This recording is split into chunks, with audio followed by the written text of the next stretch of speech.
వాక్యం చూద్దామమ్మా. ద్వితీయోపదేశకాండం 28వ అధ్యాయం. ద్వితీయోపదేశకాండము 28వ అధ్యాయము 3వ వచనం చూడండి. 3వ వచనం, నీవు పట్టణములో దీవింపబడదు, పొలములో దీవింపబడదు. ఆమె చిన్న మాట ప్రార్థన చేసుకుంటాం. ప్రేమగల మా కన్న తండ్రి నేసయ్య, నీకు వందనాలు, కృతజ్ఞతాస్తుతులు మా తండ్రి.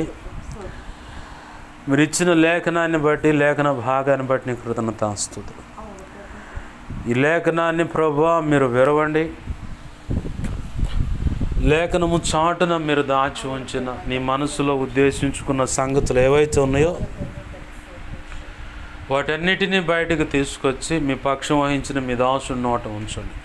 మీ దాసుడి నోటిని మీ నోటి బోరగా మార్చి, నీ బలమైన వాక్శక్తినిచ్చి, మీ దాసుని మీ సిలువ చాటును మరుగుపరిచి, మీ దాసుని ముఖాంతం నుంచి మీరు కనబడుతూ మీరే నాతో మాతో అందరితో నీ మాటల కోసం ఆశపడి ఎదురు చూస్తున్న దుప్పి నీటి వాగుల కోసం ఎదురు చూసినట్లుగా, వెతుకులాడినట్లుగా, దేవా నీ కొరకు నా ప్రాణం తృష్ణగొనుచున్నది అన్నట్లుగా నీ మాటల కోసం దేవ ఆతురతగా ఎదురు చూస్తున్న బిడ్డలు ఎంతమంది ఉన్నారు.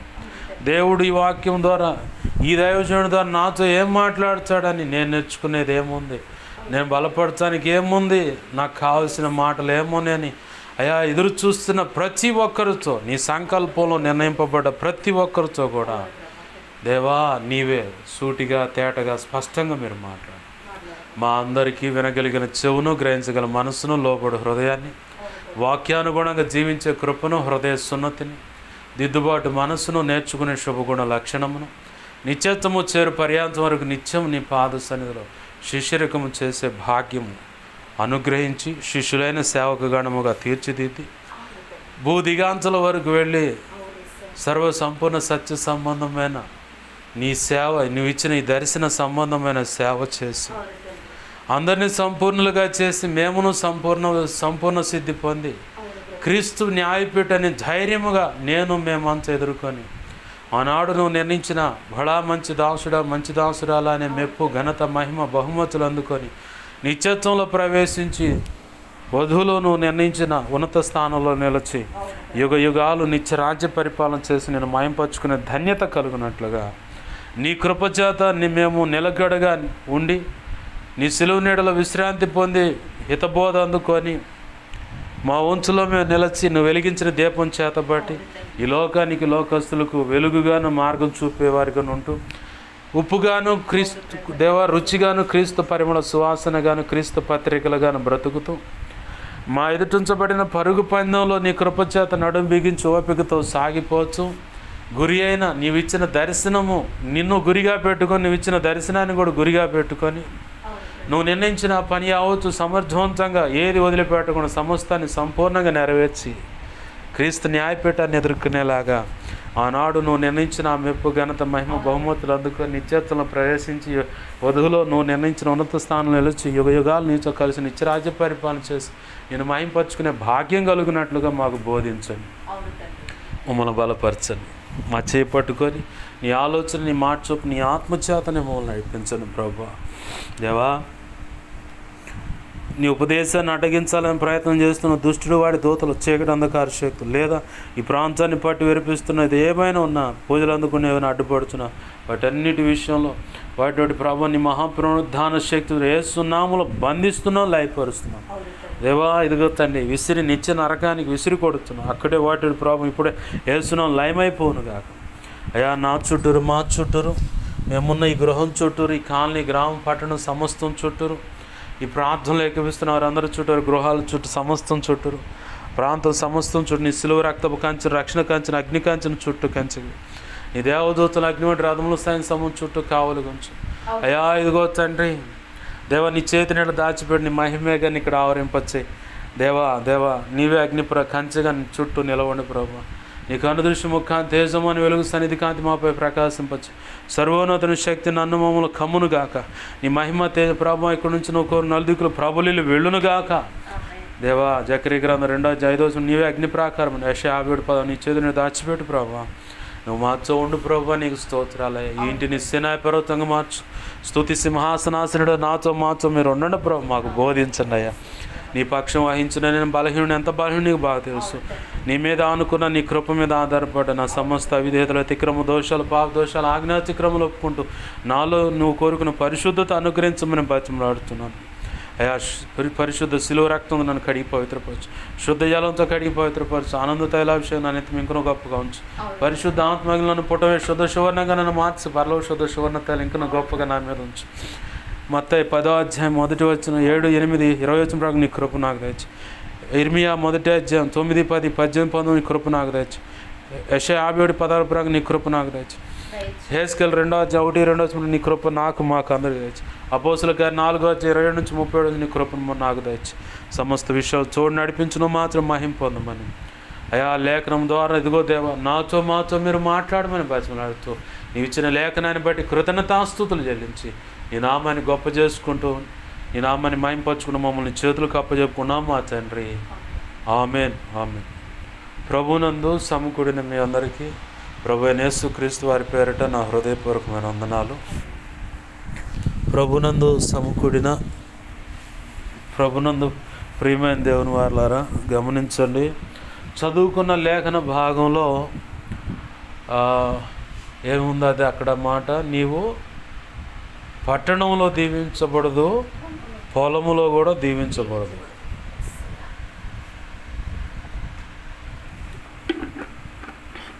పట్టణంలో దీవించబడదు, పొలంలో దీవించబడదు అంటే అసలు ఆ మాటలు ఎవరు చదువుతున్నారంటే పరిశుద్ధ గ్రంథం ఒక అవగాహన కలిగి 1-2 సార్లు చదివిన వాళ్ళకైనా ఇట్టే అర్థమవుతుంది ఎవరితో మాట్లాడుతున్నాడంటే. మోషేని ఇంకా కొన్నాళ్ళు దేవుడు ఫలానా పర్వతం ఎక్కితే ఆ పర్వతం మీద నుంచే కనాను దేశం మొత్తాన్ని చూపిస్తాను, ఆ పర్వతం మీద నువ్వు చనిపోవాలని మోషేకి ఆజ్ఞ అయింది. ఆజ్ఞ అయిన పిమ్మట కాపర్లేని గొర్రెలైపోతారు ఈ ప్రజలు. మరి ఈ ప్రజలకు మరి నాయకుడు కావాలి కదా ప్రభు, నన్ను అయితే రమ్మంటున్నావు, మరి నా తర్వాత వీళ్ళు నడిపించడానికి నాయకుడు ఎవరంటే నీ పక్కనే ఉన్నాడు నూను కుమారుడు అనే యెహోషువ, నా ఆత్మను పొందుకున్నాడు అతను, నీలో కొంచెము ఘనత అతని మీద ఉండనట్లుగా అతని మీద చేతులు ఉంచు అన్నాడు. అది అంతా అయిపోయిన తర్వాత మరొక పర్యాయము మోషే ఉండగానే మోషే ద్వారా దేవుడు రెండోసారి ద్వితీయోపదేశము అంటే ద్వితీయ అంటే రెండు అని అర్థం. అంటే రెండోసారి మళ్ళీ ఉపదేశిస్తున్నాడు. మరి అంతకుముందే ఉపదేశించాడంటే నిర్గమాకాండం మధ్య భాగం నుంచి, అంటే 10 ఆజ్ఞల పలక తెచ్చిన కాడ నుంచి, 2 పలకలు తెచ్చిన కాడ నుంచి నిర్గమాకాండం కానీ, లేవీకాండం కానీ, సంఖ్యాకాండం కానీ ఇవన్నీ ఆల్రెడీ ఒకసారి ఉపదేశించబడ్డ సంగతులు. మళ్ళీ టూకీగా ఏమేమైతే మెయిన్ అవసరమైనయో వాటన్నిటినీ మళ్ళీ రెండోసారి ఉపదేశిస్తున్నాడు అక్కడ. అందుకే దాన్ని ద్వితీయోపదేశ కాండము అన్నారు. అంటే రెండోసారి మళ్ళీ ఉపదేశిస్తూ ఉన్నాడు. ఎవరికి ఉపదేశిస్తున్నాడంటే ఇజ్రాయేల్ ప్రజలకు.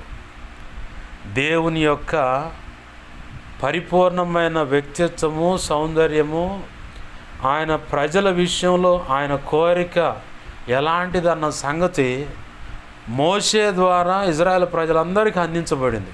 ఆమెన్, హల్లెలూయా. ఎవరి ద్వారా? మోషే ద్వారా అందించబడింది. అయినా మళ్ళీ ఇంకోసారి ఉపదేశం అందించబడుతుంది. ఇక్కడ మనం ఒకటి గుర్తు చేసుకోవాలి. చాలామందికి అరాకొర నామకార్థమైన భక్తి సాధనగా అనుకోవచ్చు, లేదంటే భక్తి గర్వము, హృదయ కాఠిన్యము, భ్రష్టు పట్టిన మనస్సు కలిగో భ్రష్టత్వానికి అనుమతించని అంటాడు రోమా 1:28 వారిని భ్రష్ట మనసుకు నేను అప్పచెప్పాను. అంటే చెయ్యరాని కార్యాలు చేయడానికి వాళ్ళకి అప్పచెప్పా.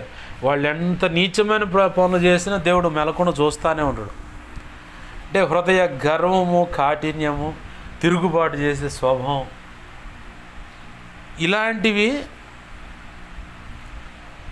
ఇలాంటివి కలిగిన వాళ్ళు ఏం చేస్తారంటే ఇంకా కొన్ని లక్షణాలు కూడా ఉన్నాయి. వాళ్ళకు వాళ్ళు మేము కరెక్ట్ అనుకునేవాళ్ళు, కానీ దైవజనుడు నోటి నుంచి ఉపదేశం రెండో మారు నీకు మళ్ళీ అదే సంగతి వినపడుతుందంటే నువ్వు రెడ్ అలర్ట్లో ఉన్నావని అర్థం. అంటే ఆ పని నువ్వు త్వరితముగా చేయాలి అని. ఉపదేశం ద్వారా అయినా కళలో కూడా ఏదైనా ఒక విషయాన్ని రెండుసార్లు చూపించాడంటే ఖచ్చితంగా దాన్ని చెయ్యాలి అని అర్థం. చాలా జాగ్రత్తగా ఉండాలి. గతంలో మీరు చెప్పారు కదా, అయ్యా ఇక్కడ నుంచి ఇక్కడ మీరు రొట్టె విరుస్తున్నారు, అనేకులకి వాక్యం అందించబడుతుంది, రక్షణ పొందుతున్నారు, ఇక్కడ నుంచే పరలోకానికి నిచ్చెనేసి ఉంది, రక్షణ పొందిన ప్రతి ఒక్కళ్ళు పరలోకానికి వెళ్ళిపోతున్నారని చెప్పని. అంటే ఆ రొట్టె విరుచు కార్యక్రమం అనేది ఇక్కడ జరిగించమని 1-2 సార్లు ప్రభువు చెబుతున్న ఆజ్ఞ. ఇక అయితే దాన్ని మనం ఆలస్యం చేస్తే దానికి మనం ఉత్తరవాదులమే, దేవుడేం కాదు. అప్పుడు కోపగించుకుంటాడు అన్నమాట. కీర్తన పుస్తకంలో ఒక మాట ఉంది, దేవుడు ఒక్కసారి పలకంగానే నాకు 2 సార్లు వినపడదు అంటారు. సొలొమోను విషయంలో 1 రాజులు 11వ అధ్యాయం, అక్కడ సొలొమోనుతో దేవుడు మాట్లాడతాడు. సొలొమోన్ సొలొమోన్ అంటే పట్టించుకోడు. అంటే దేవుడు 2 సార్లు హెచ్చరిక జారీ చేశాడంటే రెడ్ అలర్ట్లో ఉన్నామని. అంటే తప్పు అయితేనే తొందరగా దిద్దుకో అని, మంచి అయితే తొందరగా చేయమని. ఏంది ఈ 2 బాగా గుర్తుపెట్టుకోవాలి. దేవుడు నాతో గతంలో కూడా మాట్లాడినప్పుడు, నువ్వు ఏకాంతంగా వచ్చి నా సన్నిధిలో కూర్చొని నేను మాట్లాడాలా నీతో అన్నాడు. లక్ష్య పెట్టేవాడిగా ఉన్నది ఉన్నట్టు వాస్తవంగా దేవుని ఎదుటే మీ ఎదుటే ఒప్పుకోవాల్సిందే. బడాయి చెప్పుకుంటే చూసేలేరా నీ మోహం అంటాడు ఏసయ్య. ఏంది ఒకసారి చెప్పాడు, సైలెంట్ అయ్యా. నాకు ఖాళీగా ఉంటే ప్రయాణంలో అయినా ఎక్కడన్నా కొద్దిగా ప్రార్థనలో కానీ ప్రార్థన చేసిన తర్వాత కానీ వాక్యం చదివినప్పుడు కొంచెం విశ్రాంతిగా ఉండాలనుకున్నప్పుడు ఎమ్మనే సెల్లో శుభవార్త టీవీయో ఆరాధన టీవీయో లేదంటే నన్ను అభిషేకించినటువంటి దైవజనుడు ఒఫీరే గారి వాక్యాలు ఇవి వింట. షాలేమన్నే తక్కువ నేను విన్నాను, ప్రారంభంలో ఆయన ఎక్కువ విన్నాను. ఇక తర్వాత ఆ దైవజనుడు నాకు ఒక మాదిరిగా పెట్టాడు. తర్వాత సంస్కరణ పనికి మరి ఈయన దగ్గర దొరుకుతాయి అంటే ఈయన దగ్గర తక్కువ దొరుకుతాయి. అంటే ఒక 10% దొరకవచ్చేమో, 90% అక్కడ దొరుకుతాయి. అందుకని ప్రభు అట్లనే నేను మీ ఎదుట ఎట్ట కూర్చున్నాను, ఆయన ఆడ కూర్చొని ఒఫీరే గారు వాక్యం అందిస్తుంటే ఎదురుగిలా ముందు వరుసలో కూర్చొని వాక్యం వింటున్నా కలలో. అప్పుడు నాకు అర్థమైంది, ఆహా ఈయన దగ్గర నేను శిష్యరికం చేయాలి, అదే ఆ సంగతి అని చెప్పని అప్పుడు అర్థం. ఇంకా ఆ తర్వాత ఆ వాక్యాలు వింటూ మొదలుపెట్టాను. ఎందుకు చెబుతున్న మాట, ఆ వాక్యము దైవజనుడి ద్వారా అట్లా లేదంటే సువార్త ఇట్లా కొన్ని వాక్యాల ద్వారా నువ్వు వచ్చి ఏకాంతం కూర్చొని నీతో మాట్లాడాలనేవాడు. అప్పుడు నాకు ఇక ఒళ్ళంతా ఇక అలర్ట్ అయ్యిద్ది అనమాట. ఇంకా ఎగస్ట్రాలు చేసి ఆలస్యం చేస్తే నన్ను దంచడు, ఖచ్చితంగా దరువు పడుద్ది, నాకు వద్దు ఈ సంగతి అని చెప్పని వెంటనే పోయి ఉపవాసం ఉండేనా ప్రభు లేదా మామూలుగానే కూర్చుని అంటే ఆయన అడిచేది అడపోయి కూర్చొని కొద్దిసేపు వ్యక్తిగత ప్రార్థన చేసుకుని అయిపోయిన తర్వాత ప్రభు నాతో మాట్లాడతానన్నాగా మాట్లాడాయని కూర్చుంటా. అలా చెప్పిన సంగతులు ఈరోజు నెరవేర్చబడుతున్నాయి. ఆమేన్, హల్లెలూయా. ఏమే దేవుడు మనతో చెప్తూ ఉంటాడు. ఒక్కసారి ద్వితీయోపదేశం అంటే తప్పుందనుకో దిద్దుకోబ్బాయి అని చెప్పని పలు రకాల కోణాల్లో ఉపదేశం నీ చెవిని పడుతూ ఉంటుంది. తప్పు ఉంటే దిద్దుకో అని. మంచి అయితే దాన్ని చేయకుండా నువ్వు ఆలస్యం చేస్తున్నట్లయితే తొందరగా చేయి అని చెప్పండి. ప్రార్థనలు ఏకాంతంగా ఆయన నీతో మాట్లాడాలంటే రమ్మంటాడు, లేదు వెళ్ళి పలానా వ్యక్తితో సమాధాన పడంటే సమాధాన పడమంటాడు. ఆలస్యం చేస్తే మనమే నష్టపోతాం కానీ దేవుడికే నష్టం ఉండదు. ఇంకొకటి మంచి చేయమన్నా కాడ మాత్రం దేవుడు బాగా బాధపడతాడు ఆలస్యం చేస్తే. ఇక్కడ ఇశ్రాయేలు ప్రజలకి 2వ మారు చెప్తా ఉన్నాడు. 2వ మారు చెప్తా ఆ 28వ అధ్యాయం కాడకు రాగానే ఆయన మళ్ళీ ప్రారంభ వచనాలు గమనిస్తే ఆయన అంటాడు, నా మాటలు విని శ్రద్ధగా అంటాడు అక్కడ, వాటి ప్రకారము అనుసరిస్తూ బ్రతికేవాళ్ళను భూమి మీద ఉన్న సమస్త జనముల కంటే అధికముగా ఆశీర్వదిస్తానంటాడు. అంతా చెప్పి అయిపోయాక చిన్నగా కిందకి దిగి నడుచుకుంటూ వస్తాయని మాట్లాడుతా, పట్టణంలో దీవించబడదు, పొలంలో దీవించబడదు అన్నాడు. అసలు ఆ 28వ ద్వితీయోపదేశకాండం 28వ అధ్యాయం 1 నుంచి 14 వచనాల వరుస శ్రేష్టమైన ఆశీర్వాదాల పరంపర. ఆ ఆశీర్వాదాల పరంపర అక్షరాల నీ బ్రతుకులో, నీ హృదయంలో, నీ జీవితంలో, కుటుంబంలో, కుటుంబ సభ్యుల విషయంలో కానీ, కడుపును పుట్టిన బిడ్డల జీవితంలో కానీ, వారి విషయంలో కానీ అక్షరాల నెరవేర్చబడాలంటే ప్రభు చెప్పిన మాట తూచా తప్పకుండా చేస్తే ఖచ్చితంగా దాన్ని మనం అనుభవించగలుగుతాం. ఖచ్చితంగా అనుభవించగలుగుతాం. అబ్రహామును చూడండి, ఎవరిని? దేవునికి మహిమ కలుగును గాక. హల్లెలూయా. అబ్రహామును చూడండి, అబ్రహామా నీ ఇంటి వారిని మొత్తాన్ని వదిలేసి రావయా, నిన్ను నీ జనాన్ని, నీ సాంప్రదాయాలు మొత్తం వదిలేసిరా అనగానే సరే ప్రభు అని బయలుదేరాడు. మధ్యకాలంలో రాగానే చంద్రుడు అయితే ఆయన తీసుకున్నాడు దేవుడే. 12వ అధ్యాయంలో మొత్తం సంగతులు చెబుతాడు, నీ సంతానం నిన్ను ఇలా దీవిస్తున్నానని, నిన్ను శపించేవాడిని నిన్ను దూషించేవాడిని నేను శపిస్తానన్నాడు, నిన్ను దీవించేవాడిని నేను దీవిస్తానన్నాడు. భూమి మీద ఉన్న సమస్త జనములు నీ ద్వారా ఆశీర్వదింపబడతాయి, వంశాలు కానీ కుటుంబాలు అన్నీ రకంగా ఉంటాయి అన్నాడు. ఆ మాట నమ్మాడు. 15వ అధ్యాయం కడగానే కొంచెం వెనక్కి ముందుకు కదులుచుండు. మళ్ళీ దేవుడు వచ్చి మాట్లాడి, భయపడమాక, నేను నీకు నీ బహుమతి అత్యధికము, నీ కేడమును డాలు నేనేనన్నాడు. మళ్ళీ వాగ్దానాన్ని మళ్ళీ ఒకసారి గుర్తు చేస్తాడు. మళ్ళీ 17వ అధ్యాయం కాడికి రాగానే మళ్ళీ అబ్రహాము కొంచెం ఆయన సన్నిధిలోనే నిలకడగా నిలబడన పరిస్థితి కనపడితే ఆడంటాడు, ఆయన నా సన్నిధిలో నిందారహితుడు నడువు అన్నాడు. ఆ తర్వాత 18వ అధ్యాయం కాడికి రాగానే దేవుడే వచ్చిన లైన్లోకి, మీదటికి ఈ సంవత్సరం కల్లా నీ కౌగిట బిడ్డ ఉంటాడు. నవ్వారు ఇద్దరు. 24 సంవత్సరాల నిరీక్షణ, ఓర్పు, విశ్వాసం, పట్టుదల, ప్రార్థన, మొత్తం నమ్మకం ఎటెగిరిపోయినాయో నవ్వంగానే. మనమైతే ఎరా ఇన్ని సంవత్సరాలు నిన్ను పోషించి ఇంత మంచిగా చేస్తే నువ్వు నాకు కనీసం కృతజ్ఞత కూడా లేకుండా ఇట్లా బ్రతుకుతావా, పనికి మాలినోడని నానా బేభత్సం చేసేవాడిని రోడ్డు మీద లాగి గందరగోళం చేస్తాం. కానీ ప్రభు అది ఏం చేయకుండా ఆయన కూడా అంటాడు, నువ్వు ఎందుకు నవ్వుతున్నావు అన్నాడు. అబ్బే నేనేం నవ్వలేదు ప్రభు. నువ్వు నవ్వటమే కదా, మీ ఆడవాళ్ళు కూడా గుడారం ఆగిటి నీ మాటలు గుడారం ఆగిట నిలబడి ఈ మాటలు విని ఆమె కూడా నవ్వుతుందంటే నేను నవ్వలేదు ప్రభు అను. నువ్వు మనసులో నవ్వావు అన్నాడు. ఏంది నవ్వారు కాబట్టి మీకు పుట్టే పిల్లగాడు కూడా నవ్వే పోండి అన్నాడు. వాడి పేరు కూడా నవ్వే, ఆ పేరుకి అర్థం కూడా నవ్వేలే పోండి అన్నాడు. మీరు నవ్వినా అనుమానించినా సరే నేను ఇస్తానన్నది ఇస్తున్నా అన్నాడు. ఆమేన్, హల్లెలూయా. మన జీవితాల్లో కూడా ఇట్లాంటి గలిబిలు ఉంటుంది. ఎందుకంటే వాళ్ళ వారసులుగా మనం కూడా మనకి ప్రత్యేకంగా కొత్త నెత్తురు వచ్చిందా, అదే జీలాయ, అదే మనసులాయ, అయ్యే తలంపులు అట్లాంటిదే ఆ జీన్సే. కాబట్టి దేవుడు మనకి ఇదిగో ఇది కరెక్ట్గా నీకు ఇస్తానంటే చివరి దశ అది. ఆశీర్వాదం పొందుకోవడానికి అబ్రహామునికి చివరి దశ అది. అంటే 24 సంవత్సరాల నిరీక్షణ.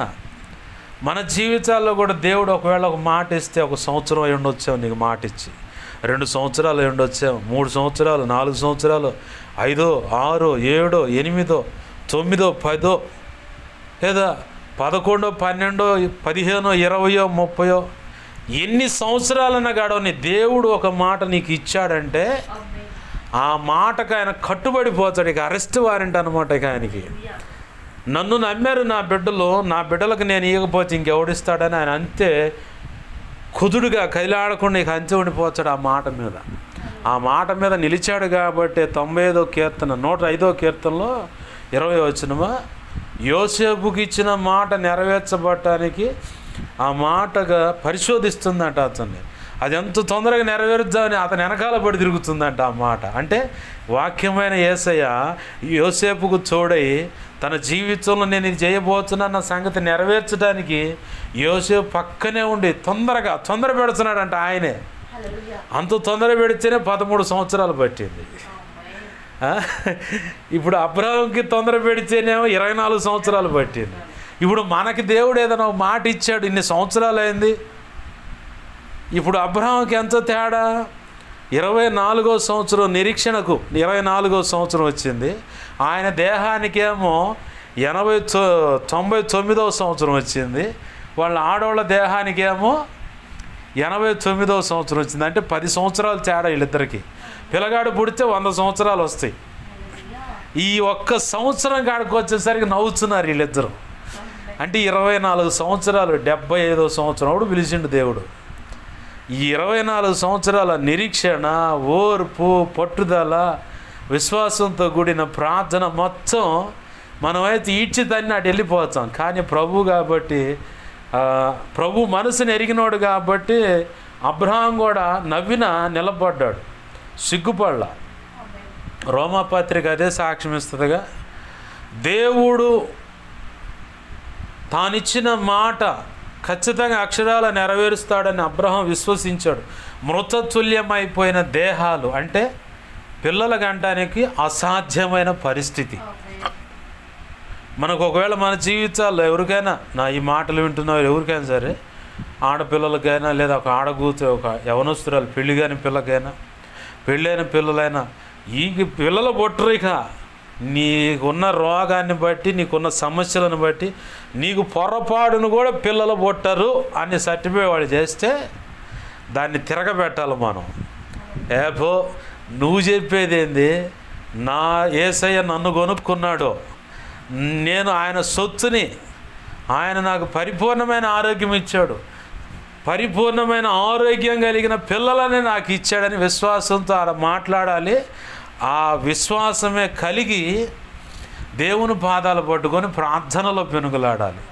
ఖచ్చితంగా ఆ డాక్టర్లు ఇచ్చిన రిపోర్ట్లు, సర్టిఫికేట్లు కాస్త మొత్తం నార్మల్ రిపోర్ట్లే. చివరికి అబ్రహాం చెప్పిన మాట ప్రకారంగా మనం కూడా మాట్లాడగలం. వారి దేహాలను చూసుకుంటే మృతతుల్యం అయిపోయిన అసాధ్యమైన పరిస్థితి అది.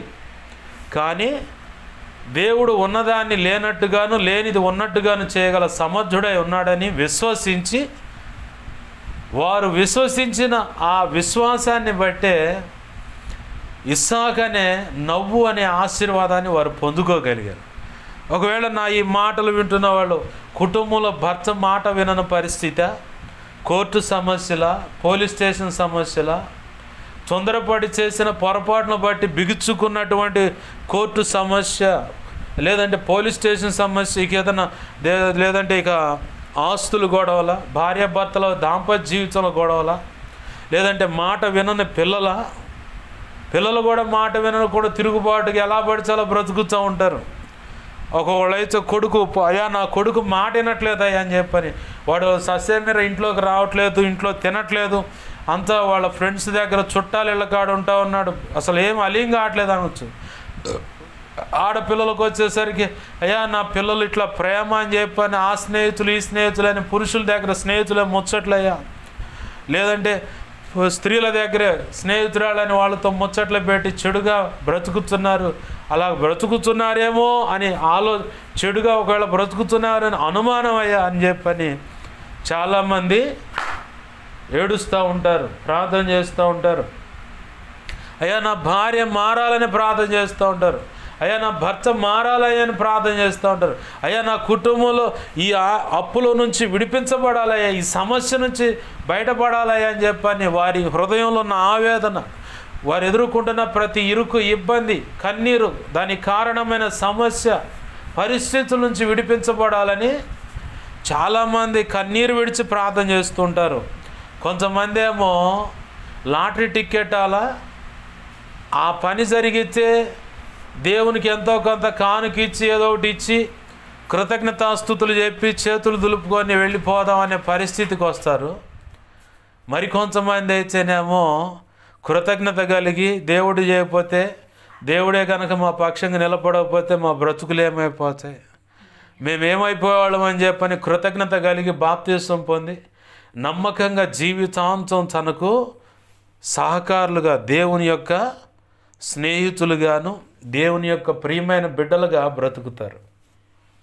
మరి కొంతమంది అయితేనేమో యూజ్ అండ్ త్రో, వాడుకో వదిలే అంతే. ఆ కొద్దిసేపు అవసరానికి ప్రభు అంటాం, మేలు జరిగితే, లేదా దైవజనుడికి చెప్పి అతని ద్వారా ఉపవాసం ఉండి ప్రార్థన చేయించుకొని, ఏది వీళ్ళు ఉండరు ముందు ఉపవాసం, దైవజనుడికి చెబుతారు ఉపవాసం. వాళ్ళే చిత్రంగా ఉంటుంది. నాకు ఆ మధ్యకాలంలో ఒకడు తగిలిండు, రక్షణ పొందిండు, సిగరెట్ తాగుతా, అనా దేవుడు నాతో మాట్లాడాలి, అవసరమైతే నువ్వు ఉపవాసం ఉండి మరి నా కోసం ప్రార్థన చేయాలి. అవునులే, మరి నువ్వు గాలికి తిరుగుతా, నీ ఇష్టమైన నువ్వు బ్రతుకుతా, నేను ఉపవాసం ఉండి ప్రార్థన చేయాలేరా అనుకున్నా మనసులో. ఏదన్నా నమ్మకంగా బ్రతుకుతా, సమస్య పరిష్కారం కావాలని ప్రార్థన చేయమంటే పర్లా. వాడు సిగరెట్ గుఫ్ఫు అని లాగుతా, నాతో దేవుడు అయ్యా దేవుడు మాట్లాడాలంటే ఇలా ఉండాలి, నీ హృదయం ఇలా ఉంచుకోవాలి, ఇది పరిస్థితి అంటే. అట్ట కాదు, నువ్వు ఉపవాసం ఉన్నాడు, వాడి సంగతి ఎట్ట చేయాలనుకున్నా నేను. కొంతమంది ఇట్ట దైవజనుడికి పెడతారు ఉపవాస ప్రార్థన, వాళ్ళు ఉండరు. సమస్య వాళ్ళదా నాదే కాదు. బాగుంటుంది అసలు, భలే చిత్రంగా ఉంటుంది వాళ్ళ వ్యవహారం చూస్తే. సమస్య ఏదైనా సరే, ఇక్కడ అబ్రహాము బిడ్డలు నేను కనలేను, మేమంతా పండు వృద్ధాప్యానికి వచ్చామనుకున్నారు భార్య భర్తలిద్దరు. కానీ భార్య యొక్క విశ్వాసం అక్కడ పరిగణించలేదు, కానీ భర్త యొక్క విశ్వాసాన్ని పరిగణించాడు దేవుడు. ఆమేన్, హల్లెలూయా. పరిగణించటం అంటే దాన్ని లెక్కలోకి తీసుకొని లిఖితపూర్వకంగా మనకు అర్థమయ్యేలాగా రాసి ఇవ్వటం. ఆమేన్, హల్లెలూయా. ఏమే అబ్రహాము యొక్క విశ్వాసాన్ని బట్టి భార్య ఆశీర్వదింపబడింది. అబ్రహాము యొక్క భక్తిని బట్టే భార్య కూడా భక్తిలోకి వచ్చింది. అబ్రహాము యొక్క భక్తిని బట్టే పనివాళ్ళు భక్తిలోకి వచ్చారు. ఈ భార్యాభర్తల యొక్క భక్తిని బట్టే కడుపును పుట్టిన బిడ్డ కూడా భక్తిపరుడయ్యాడు. ఆమేన్, హల్లెలూయా. ఇక మనం ఎలా పడితే అలా బ్రతికితే మన బిడ్డలు కూడా ఇక అట్నే కనపడతారు మన ముందు. తొందరపడి ఎవరైనా అరే నువ్వు దౌర్భాగ్యుడు వాడు దౌర్భాగ్యుడు అవుతుడు, ఇక రెండోది కాడు. మన నోట ఆశీర్వచనం ఉండాలని దేవుడు చెప్పాడు. థామస్ అదేదో పేరుంది, ఈ బలువు కనిపెట్టిన ఆయన పేరు. చదువుకునే రోజులంట స్కూలుకి పంపించి ఆయనకున్న వింతైన ప్రశ్నల దెబ్బకి టీచర్లకు మైండ్ పోయి ఒక లెటర్ రాసి వాళ్ళ అమ్మకి ఇమ్మని పంపించారంట. ఆ లెటర్ మీ అమ్మకి ఈర నువ్వు చదవమాకని చదివి ఆ తల్లి ఏడుస్తుందంట కళ్ళనీళ్ళ పెట్టుకు. ఎందుకనమ్మా, ఎందుకు ఏడుస్తున్నావమ్మా, ఏం చెప్పారమ్మా, ఏందమ్మా అంటే, నీ అంత తెలియగలవాడికి వాళ్ళు చదువు చెప్పలేరంటయ్యా, వేరే స్కూల్లో చదివించుకోమన్నారు. అవునా, అది నమ్మాడు ఆయన. అట్లానే చివరికి తెలియగలవాడు అయ్యాడు. 99 సార్లు ఫెయిల్ అయ్యాడు ఆ బల్బును కనిపెట్టడంలో ఆయన. అయినా కానీ పట్టు మాత్రం విడిచిపెట్టలా. 100వసారి కూడా నేను ప్రయత్నం చేయాలని 100వసారి ప్రయత్నం చేస్తే 99వసారి సక్సెస్ అయింది.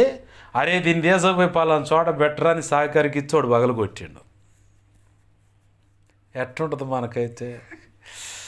వాడిని వంగపెట్టి, ఆడపిల్లైన మగపిల్లగాడైనా వంగపెట్టి 4 సావు బాది కానీ అప్పుడు ప్రశాంతంగా ఉంటుంది మన కోపం ఏంది. కానీ ఈయన మాత్రం ఏమనకుండా సరే అయితే అయిందిలే అని చెప్పి మళ్ళీ ప్రయత్నం చేస్తే 100వసారి సక్సెస్ అయ్యాడు. ఇవాళ దేశం కాదు ప్రపంచం వెలుగుతుంది ఆయన్ని బట్టి. దేవునికి మహిమ కలుగునుగా. హల్లెలూయా. మనం ప్రపంచాన్ని వెలిగించబడలేదు, కానీ మంచి మాటలతో మన బిడ్డల బ్రతుకులను వెలిగిద్దాం. ఆమేన్, హల్లెలూయా. వాళ్ళని మంచిగా ఆశీర్వదిద్దాం. నువ్వు అట్టయిపోతావు ఇట్టయిపోతావు అంటే వాడు అట్నే అయిపోతాడు, ఆమె అట్నే అయిపోతుంది. చివరికి నువ్వు మాత్రం ఓ పక్కన హట్టయి కూర్చొని ఏడవలసి వస్తుంది. ఏది ఎంత కోపం ఉన్నా సరే దీవించడం మాత్రం నేర్చుకుంటే ఆ దీవెన వచ్చిన వాళ్ళ బ్రతుకుల్లో ఆశీర్వాదంగా మారిపోద్ది. అప్పుడు వాళ్ళని ఆశీర్వాదకరమైన పాత్రలుగానే మనం చూడగలుగుతాం. ఆ తల్లి తెలియగలదు కాబట్టి నీ అంత జ్ఞానవంతుడికి చదువు చెప్పలేరు అంది. అదే బిడ్డల బ్రతుకును కుటుంబాన్ని కట్టుకోవడం చేతగాక జ్ఞానం లేనటువంటి వ్యక్తిని అడిగితే జుట్టు పట్టుకొని ఆ చెంప ఈ చెంప పెళ్ళి మనం కొట్టి చదువుకోవడం చేత కదా, టీచర్లకి మాస్టర్లకి ఎదురు చెబుతావా అని చెప్పని ఇక రకరకాలుగా గందరగోళం చేసి కానీ మళ్ళీ అదే బడికి పంపించేది. తెలివి తక్కువ తల్లి అని అడిగితే. కానీ ఆమె ఆ పని చేయలే.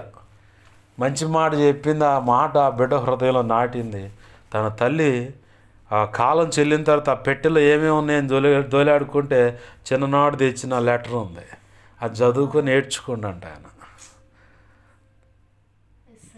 ఏం రాసి ఉందంటే అక్కడ, వీడు పిచ్చోడు, వీడికి చదువు చదవటం కుదరదు, ఇట్లాంటి రోడ్డు ఉంటే స్కూల్లో ఈయన్ని బట్టి మిగతా వాళ్ళు కూడా చెడిపోతారు, దయచేసి స్కూల్కి పంపించొద్దని రాసి అది చెప్పింది. ఆ మాట చెప్పింది ఆ తల్లి. చెప్పలా, తెలియగలదు కాబట్టి, కుటుంబాన్ని కట్టుకునే జ్ఞానం కలిగింది కాబట్టి, నువ్వు మంచోడు నీ అంత జ్ఞానవంతుడు ఇంకెవడూ లేడని చెప్పగానే అట్నే నమ్మేశాడు. మనం కూడా బిడ్డల విషయంలో అయినా, భర్త విషయంలో అయినా, భార్య విషయంలో అయినా, తల్లి తండ్రి కానీ, అత్త మామల విషయం, తోడబుట్టిన వాడి కడుపును పుట్టిన పిల్లల విషయంలో అయినా, లేదు సంఘంలో ఉన్నటువంటి వ్యక్తుల విషయంలో అయినా ఆశీర్వచనం బలకాలే తప్ప, ప్రభు అన్నాడు మీ మాట ఉప్పు వేసినట్టు రుచిగానే ఉండాలి. ఒకరినొకరు దీవించుకోండి, ఒకరినొకరు హెచ్చించుకోండి. ఏంది కీడుకు ప్రతి కీడు కానీ, దోషణకు ప్రతి దోషణ కానీ మీరు చేయొద్దు అన్నాడు. అక్కడ ప్రభునందు ప్రియమైన దేవుని మీద గమనించండి. ఇక్కడ అబ్రహాము విశ్వాసము అబ్రహాం భక్తిని బట్టి భార్య, తర్వాత పనివాళ్ళు, తర్వాత కడుపును పుట్టిన బిడ్డ భక్తి సాధనలోకి వచ్చారు, దీవించబడ్డారు. కారణం, దేవుడు పిలిచిన పిలుపు ప్రకారం అడుగులు వేశాడు. అడుగులు వేసిన అక్కడ చివరి దశ ఇంకొక అడుగులో, అంటే ఇంకొక సంవత్సరంలో, నెక్స్ట్ సంవత్సరంలో ఈ ఆశీర్వాదం పొందుతారు. కానీ ఇక్కడ నవ్వుతున్నారు. దేవుడు వచ్చి మాట్లాడంగానే, ఊరుకో ప్రభా, భలే జోక్ చేస్తావే నువ్వు, ఊరుకో ప్రభా అంటున్నారు. ఏ అబ్రహం నాకు అసాధ్యమైనది ఏమైనా ఉందా అన్న. నేను సర్వశక్తి గల దేవుడిని కదా, సర్వశక్తి గల దేవుడినైనా నాకు అసాధ్యమైనది ఏమైనా ఉందా అబ్రహాం అంటే, లేదు ప్రభు అని. మరి ఎందుకు నవ్వుతున్నారు మీరిద్దరు అని సిగ్గుతో తలదించుకొని నిలబడితే ప్రభు వాళ్ళని ఓర్చుకున్నాడు. ఈరోజు మనలో కూడా నమ్మని స్థితిలో మనం ఒకవేళ ఉన్నట్టయితే, ఏమో నెక్స్ట్ ఇయరే దేవుడు నీకు నిర్ణయించిన ఆశీర్వాదం ఇవ్వచ్చుగా. ఈ సంవత్సరంలో ఇంకా కావాల్సిన ప్రార్థన అంతా జరిగించి నెక్స్ట్ ఇయర్ 2026లో ఈ జనవరి మాసంలో కల్లా నీకు దేవుడు నిర్ణయించిన ఆశీర్వాదం ఇవ్వచ్చుగా. ఏమో అదే నిర్ణయ కాలమేమో అనుకోవచ్చుగా. నీకు పలానా వ్యక్తి విషయంలో సహాయం అందిస్తాను, పలానా వ్యక్తి మార్పు అంటే నెక్స్ట్ ఇయరే కావచ్చేమో, నీ బిడ్డల జీవితంలో గొప్ప అద్భుతం అంటే నెక్స్ట్ ఇయరే కావచ్చేమో, ఏది నీ బ్రతుకులో గొప్ప విప్లవాత్మక ఆశీర్వాదం నెక్స్ట్ ఇయరే కావచ్చేమో. ఎందుకంటే ఈ సంవత్సరం ఆశీర్వాదం పలుకుతున్నాడంటే వచ్చే సంవత్సరం కల్లా కార్యం జరగాలి కదా. 24 సంవత్సరాల నిరీక్షణలో 25వ సంవత్సరం పరిపూర్ణంగా కాగానే అబ్రహాం శారమ్మ కౌగిట బిడ్డ ఉన్నాడు. అలాగని ఇప్పుడు మనం లెక్కేసుకుందాం. ఇప్పుడు దేవుడు చెబుతున్న మాట మనతో కూడా, ఒకవేళ వివాహ విషయంలో దేవుడు ఇన్ని సంవత్సరాల నిరీక్షణ ప్రార్థన చేయించాడు, నెక్స్ట్ ఇయర్లో మీ ఇద్దరు వివాహం జరగవచ్చుగా. లేదు నెక్స్ట్ ఇయర్లో నీ భార్య మారొచ్చుగా, నీ బిడ్డలకు కుటుంబంతో సమేతంగా దేవుని సన్నిధిలో ఉండొచ్చుగా. ఏమే లేదు, దేవుడు నీకు ఒక వ్యక్తి విషయంలో పలానా మార్పు అన్నది, ఆ రక్షణ అనేది నెక్స్ట్ ఇయర్ రక్షణ పొందొచ్చుగా. లేదు రియల్ ఎస్టేట్ వ్యాపారం నెక్స్ట్ ఇయర్ ఇంకొక పదను గొప్ప ఆశీర్వాదంగా నెక్స్ట్ ఇయర్ కల్లా ఆశీర్వాదం చూడొచ్చుగా. ఈ ఎండింగ్ కల్లా నెక్స్ట్ జనవరి మాసం కల్లా రియల్ ఎస్టేట్ వ్యాపారంలో ఆశీర్వాదం చూడొచ్చుగా. లేదు చిల్లర కొట్టు వ్యాపారంలో ఆశీర్వాదం చూడొచ్చుగా. లేదంటే రెక్కల కష్టార్జితాల ఆశీర్వాదం చూడొచ్చుగా. లేదంటే ఇప్పుడు ఇల్లు లేదు, వచ్చే సంవత్సరం ఇల్లు కట్టుకుంటాగా. లేదు ఇప్పుడు మందిరం లేదు, నీకు పరిచయలో వృద్ధి లేదు, ఈ ఇయర్ ఎండింగ్ కల్లా మందిరం ఇవ్వచ్చు, సంఘం కట్టబడవచ్చు, ఇంకా వృద్ధి పొందవచ్చు, విస్తారమైన ఆత్మలు సంపాదించవచ్చు. ప్రభు ఈ సంవత్సరము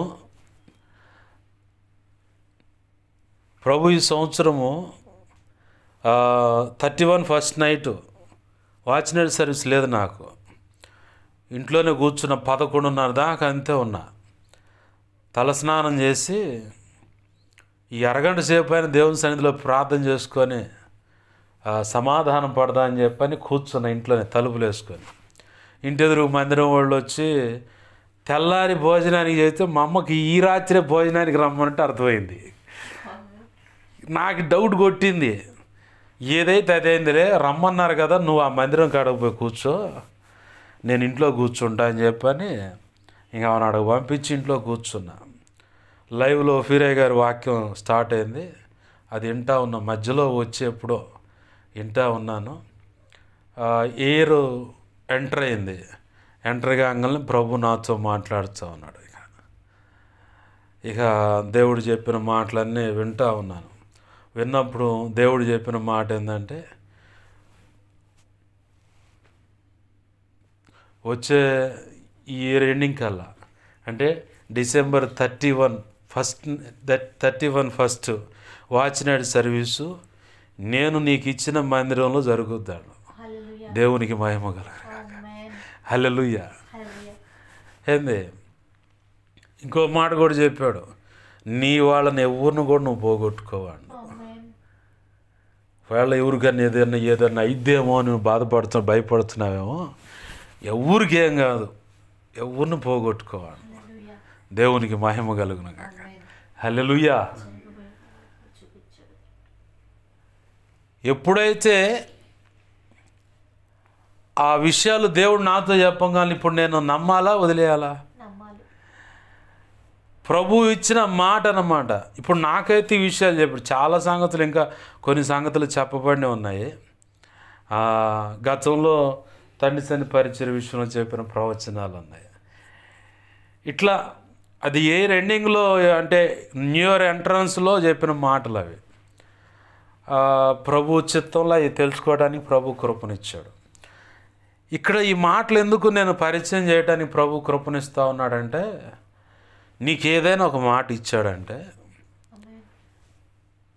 ఇక్కడ అబ్రహాంకి 75వ సంవత్సరం ఆయన వయసు వచ్చినప్పుడు దేవుడు ఒక మాట ఇచ్చాడు, నీ సంతానం ఎట్టుంటుంది, ఇసుక రేణువులాగా భూమి మీద, నిత్యత్వ సంబంధమైన సంతానమేమో ఆకాశ నక్షత్రాల్లాగా. 2 రకాల ఆశీర్వాదాలు చెప్పాడు అక్కడ. ఈ 2 రకాల ఆశీర్వాదాలు అక్షరాల తను అనుభవించడానికి రాబోతున్న సంవత్సరమే ఈ 24వ సంవత్సరం. అంటే తన విశ్వాస యాత్ర 24 సంవత్సరాలు. ఇక నెక్స్ట్ 25వ సంవత్సరంలోకి అడుగు పెడుతున్నాడు. 25వ సంవత్సరంలోకి అడుగు పెడుతున్నాడంటే ఆశీర్వాదాల పరంపర. ఇప్పుడు అక్షరాల దేవుడు చెప్పిన మాట నెరవేరే సంవత్సరం అది. కానీ దేవుడు వచ్చి మాట్లాడుతుంటే అబ్రహాం నవ్వుతున్నాడు. మన జీవితాల్లో కూడా ఇదే సందర్భాలు కనపడితే ఇంకా ఎన్ని సంవత్సరాలు, ఏంది పిచ్చా, లేకపోతే కొద్దిగా ఇది ఉండాలా. మన మనసు మనతో మాట్లాడుతున్నది, నీ పిచ్చి కాకపోతే 10 ఏళ్ళు అవుతుంది, 3 ఏళ్ళు అవుతుంది, 5 ఏళ్ళు అవుతుంది, 2 సంవత్సరాల నుంచి ప్రార్థన చేస్తున్నావు, సంవత్సరం నుంచి ప్రార్థన చేస్తున్నావు, 15 ఏళ్ళు అవుతుంది పిల్లలు లేక, 10 సంవత్సరాలు, 7 సంవత్సరాలు, 3 సంవత్సరాలు పెళ్ళి పిల్లలు లేక. అరే దేవుడు మాట ఎత్తడంట, పిల్లలంట, అది ఇదంట. ఏంది ఇది పిచ్చి కాకపోతే? కొంచెమన్నా లోకం చూడు, అది ఎట్టుంది, ఎంత బాగుందో అని చెప్పని మన మనసే, మన హృదయం మన మీద చతుర్లాడటం అనేది కనపడుతుంది. ఏంది అయితే వాటి మీద మనం లక్ష్య పెట్టామంటే మాత్రం దేవుడు నిర్ణయించిన ఆశీర్వాదాన్ని నేల మీద పోసిన పన్నీరు అయిపోద్ది. దేవుడు అంటున్న మాట ఏంటంటే, అబ్రహామా నెక్స్ట్ వచ్చే ఈ సంవత్సరం 2026వ సంవత్సరం ఈ జనవరి మాసం కల్లా దేవుడు నిర్ణయించిన ఆశీర్వాదాన్ని అక్షరాల నువ్వు చూస్తావు. అది నీతో చెబుతున్న మాట. అబ్రహాంతోనేమో వచ్చే సంవత్సరం కల్లా నీ కౌగిట బిడ్డ ఉంటాడని. గర్భఫలం లేని వాళ్ళతో ఒకవేళ ఈ మాటలు వినే మాట అయితే వాళ్ళకు కూడా ఇదే మాట. వచ్చే సంవత్సరం కల్లా కౌగిట బిడ్డ ఉంటాడు. పరిష్కరింపబడిన సమస్యల వల్ల కాదు, ఇది నా వల్ల కాదు, దేవుడు కూడా చేయలేడండి. ఈ సమస్య నుంచి బయటపడేయటం, పరిష్కరించలేడు అనుకునేటువంటి పరిస్థితి అయినా సరే, ఒకవేళ వాళ్ళ పితృ పారంపర్యాచారం ప్రకారం విగ్రహారాధన సంబంధికులైనా లేదా ముస్లిం జనాంగం అని ఎవరైనా సరే ఒకవేళ ఇలాంటి పరిస్థితిలో ఉంటే ఉండొచ్చాము, చెప్పలేము. అలాంటి వాళ్ళతో దేవుడు మాట్లాడుతున్నాం. దేవుడు కూడా చెయ్యలేడండి అనేటువంటి పరిస్థితి యేసయ్య చెబుతున్న మాట నమ్మితే మోకాళ్ళే ప్రార్థన చేయి, ఉపవాసం ఉండేన ప్రార్థన చేయి. వచ్చే 2026 సంవత్సరం కల్లా అక్షరాల దేవుడు నిర్ణయించిన ఆశీర్వాదం నువ్వు కనులార చూస్తావు, దాన్ని అనుభవించి తృప్తిగా ఆయన స్తోత్రం చెల్లిస్తావు. ఆమేన్, హల్లెలూయా. ఎలా సాధ్యపడుతుందంటే ఇది అబ్రహాము జీవితంలో అది అక్షరాలు అది నెరవేర్చబడటానికి, అబ్రహాము పట్టణంలో అయినా పొలంలో అయినా దీవించబడటానికి. పట్టణము పొలం అనేది భౌతికంగా ఉంది, అలాగనే ఆధ్యాత్మిక అర్థంలో కూడా ఉంది. పొలం అంటే ఇక్కడ సంఘము ఈ భూమి మీద, పట్టణం అంటే పరలోకం. అలాగనే నూతన యెరూషలేము అనే పట్టణం కూడా వధువుకు ఆపాదించబడుతుంది ప్రకటన గ్రంథ ప్రకారం. ఏంది, నువ్వు ఇక్కడ అక్కడ 2 చోట్ల అంటే పట్టణంలోనూ, మొదటిగా పట్టణంలో అంటే పరసంబంధమైన ఆశీర్వాదం. నీకు మొదటిగా దేవుడు స్వతంత్రించి పెట్టేది, నీ చేత కష్టపడేలా చేసి, నిన్ను కష్టపడేలాగా చేసి, ఆ కష్టార్జితం నుంచి వచ్చే మొట్టమొదటి జీతం ఏదైనా ఉందంటే నిత్యత్వానికి సంబంధించింది. ఆమేన్, హల్లెలూయా. ఆ నిత్యత్వానికి సంబంధించింది కాబట్టి నీ హృదయానికి సున్నత జరుగుద్ది, నీ హృదయం మార్పిడి జరుగుద్ది. మొదటిగా హృదయం లోపల కట్టబడవలసిన రీతిగా కట్టబడాలి ముందు. అది కట్టబడితేనే నిత్యత్వం ఉన్నది, నిత్యత్వంలో బహుమతులు ఉన్నాయి, నిత్యత్వంలో ప్రభు నిర్ణయించిన పట్టణం ఉంది, అక్కడ ఇళ్ళు ఉన్నాయి, అక్కడ వేవేల పరివారం ఉంది, రాజ్య పరిపాలన ఉందని విశ్వసించగలుగుతావు. ఈ హృదయం అనేది కానీ కట్టబడలేదనుకో, ఈ పూటకు జాలిలే కానీ రేపొద్దుడికి రాజేవుడో రంగడేవుడో ఉంటాం బాస్ అని చెప్పని వెళ్ళిపోతారు. ఏంది, యేసయ్య మొదటిగా హృదయాన్ని కట్టి ఆ తర్వాత నిత్యత్వంలో ఆశీర్వాదాన్ని ఇస్తాడు. ఆ తర్వాత భూమి మీద అంటే సంఘంలోనూ, సమాజంలోనూ, కుటుంబంలో కూడా ఆశీర్వాదాన్ని ఇస్తాడు. 2 కోణాలు. అబ్రహాంతో ఏం మాట్లాడాడు దేవుడు? ఆకాశ నక్షత్రాలను చూసి లెక్కే అండు, నా వల్ల ఏమైతే ప్రభు అండు. సరే, సముద్రం దేశం ఇసుకురేణు లెక్కే అండు, నా వల్ల కాదు ప్రభు, నీ సంతానం ఎట్టుంటుంది అంట. అంతటితో ఆగిందా? ఆయనకి ఇంకా మిగులు ఆశ కలిగి భక్తి సాధన చేస్తే హెబ్రీ పత్రిక సాక్ష్యం ఇస్తుంది, అబ్రహాము పునాదులు గల ఆ పట్టణము కొరకే వేచి చూసి భక్తి సాధన చేశాను అన్నాడు. పునాదులు గల పట్టణం అంటే నూతన యెరూషలేము పట్టణము. ప్రకటన గ్రంథంలో ఆ మాట ఉంది. ఆ మాటలో అక్కడ 3వ అధ్యాయంలో పెట్టుకుంటే ఆ మాట ఉంది. అక్కడ రాయబడిన మాట ఏంటంటే, నూతన యెరూషలేము పట్టణమును పెండ్లి కుమార్తె దిగొస్తుంది అని.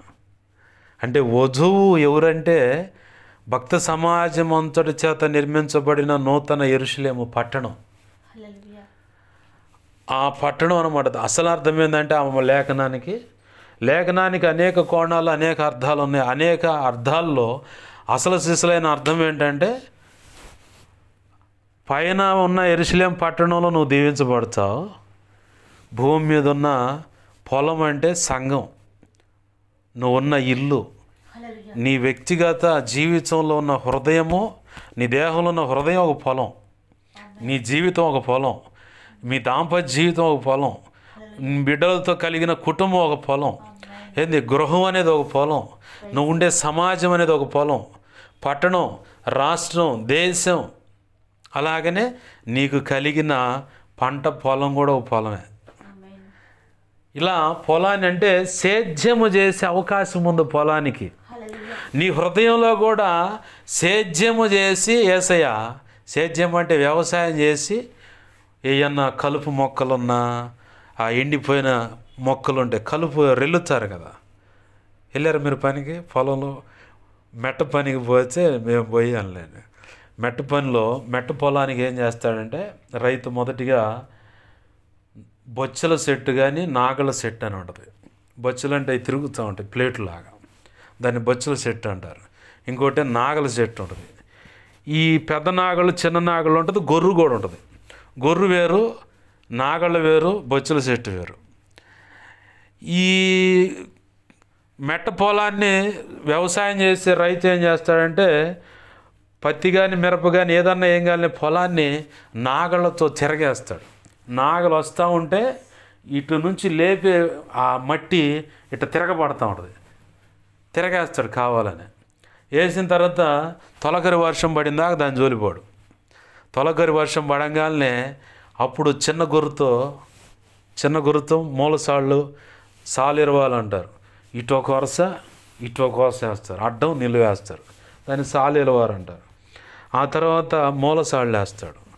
అవన్నీ అయిపోయిన తర్వాత అప్పుడు కూలోళ్ళని పిలిపించి దాంట్లోకి దింపుతాడు. పెద్ద పెద్ద రాళ్ళు, సన్న రాళ్ళు, చిన్న రాళ్ళు, చేతికి అందే క్యాట్ బాల్లో పెట్టి లాగి వదిలే రాళ్ళు, అంత రాళ్ళు అయినా సరే చిన్న చిన్న ఎండిపోయిన పుల్లలు మొత్తాన్ని ఏరుతాడు. ఏరి గుట్టలు పోసి ఆ తర్వాత బొచ్చలకి ఎత్తి పొలం పక్కన కాలువలో పోపిస్తారు. తర్వాత మళ్ళీ కొద్దిగా మళ్ళీ ఇంకొక వర్షం పడింది ఆ కాగుచుడు, లేదా వర్షం పడటం లేట్ అయితే పొలం నిండా బిర్రుగు నీళ్లు పెడతారు. వదిలేసి చిన్న ఎద్దులకు ఉండే నాగళ్ళు ఉంటుంది, ఆ చిన్న నాగలతో దున్నుతారు. దాన్ని దున్ని అయిపోయిన తర్వాత మళ్ళీ కొద్దిగా ఆగి కొద్దిగా ఆరనిచ్చి గుంటకేస్తాడు. అంటే బ్లేడ్ లాగా ఉంటుంది, దాన్ని గుంటకే ఉంటుంది, గుంటకేస్తాడు. గుంటకేసిన తర్వాత ఇక మట్టి మొత్తం మెత్తగా అయిపోద్ది. ఎందుకు ఈ మాట చెబుతున్నానంటే మన హృదయంలో ఉన్న కటువు పోవటానికి దేవుడు వాడే సాధనాలు కూడా ఇలాగనే ఉంటాయి. ముందు రైతు నాగళ్ళ చెట్టు అన్నట్టుగా ఇటు మట్టి ఇటు పడేలాగా బొచ్చల చెట్టు కూడా అట్నే అవుతుంది. ఆ తర్వాత కొద్దిగా ఆగి మళ్ళీ నీళ్లు పడ్డ తర్వాత, అంటే తొలకరి వర్షం అంటే పరిశుద్ధాత్మ వర్షం పడ్డ తర్వాత మెత్తగా పడిపోద్ది. మళ్ళీ సాలిరవాలు వేస్తారు అన్నమాట, మూలసాళ్ళు వేస్తారు, అప్పటికే మెత్తగా అయిపోద్ది. ఆ తర్వాత మళ్ళీ నీళ్లు కొంచెం పెట్టి మళ్ళీ చిన్న కోడిదోళ్ళు కట్టేసి వాటితో చిన్న గొర్రేసి తోల్చడం అనమాట. అప్పుడు ఇంకా సాళ్ళు పడుతుంది, సాళ్ళు వరుసగా కనపడుతుంది. దాంట్లో మళ్ళీ గుంటకేచ్చడు, గుంటకను కూడా మూలసాళ్ళు వేచ్చడు, మళ్ళీ అడ్డసాళ్ళు వేచ్చడు. అంటే ఏమైనా తేడాగుంటే రైతుకు అది పంట, ఆ పొలం ఎర్రరేగడి కావచ్చు, నల్లరేగడి కావచ్చు, మెత్తగా వచ్చింది. ఇప్పుడు విత్తనం వేస్తే ఏ కలుపు మొక్క ఉండదు, చక్కగా వేసిన గింజ వేసినట్టు పెరుగుద్ది, బయటకు వచ్చుద్ది అనుకున్నప్పుడు ఇక అప్పుడు రైతు అసలు వ్యవసాయం మొదలు పెడతారు. యేసయ్య కూడా మనకు తండ్రి అనే దేవుడు, యోహాను సువార్త 5వ అధ్యాయంలో ఏముంది, నా తండ్రి వ్యవసాయకుడు అని రాసి ఉంది. నేను ఉత్తమ ద్రాక్షవల్ని అన్నాడు. నా తండ్రి వ్యవసాయకుడు కాబట్టి అభ్యంతరమైన ప్రతి మొక్కను ఆయన కట్ చేస్తాడు. ఎదుగుదలకు అడ్డుమైనటువంటి మన జీవితాల్లో కూడా, మన హృదయంలో కూడా ఏయని ఇట్లానే రాళ్ళు కానీ పుల్లలు కానీ అని అడ్డుకుంటే కట్ చేస్తాడు. కొన్ని ఏరి పక్కనేపిస్తాడు, మంచాత తీపిస్తాడు. అవి కూడా అంటే దేవునికి నచ్చనటువంటి అవలక్షణం ఏదైనా ఉందంటే అది హృదయ కాఠిన్యాన్ని కలుగజేస్తుంది, దేవునికి నచ్చకుండా బ్రతికలా చేస్తుంది. దాన్ని మనమే పశ్చాత్తాపడి ఉపవాసం ఉండి పొరపాటుని క్షమించయ్య, దీన్ని వదిలేస్తున్నానని చెప్పి వదిలేసేలాగా చేసి నీ హృదయాన్ని మెత్తగా మారుస్తాడు. అప్పుడు గింజ నాడుతాడు. వాక్యం అనే గింజ అప్పుడు పడితే అప్పుడు ఫలిస్తుంది, అప్పుడు మొలకెత్తుతుంది. వాక్యం అనే గింజ మన హృదయంలో నాటపడాలన్న, హృదయం అనేది ఒక పొలం, మన జీవితం అనేది ఒక పొలం, దాంపత్య జీవితం అనేది ఒక పొలం, బిడ్డలు కుటుంబం కలిగిన ఒక పొలం, ఇల్లు ఒక పొలం, అలాగే మనం ఉన్న సమాజం సంఘం ఒక పొలం, అలాగనే పట్టణం, రాష్ట్రం, దేశం మనకిచ్చిన వ్యవసాయ సంబంధించిన పొలం కూడా పొలమే. అది పొలమే, కానీ దేవుడు ఆశీర్వదించకపోతే పొలం ఏమైనా దిగుబడి వస్తుందా?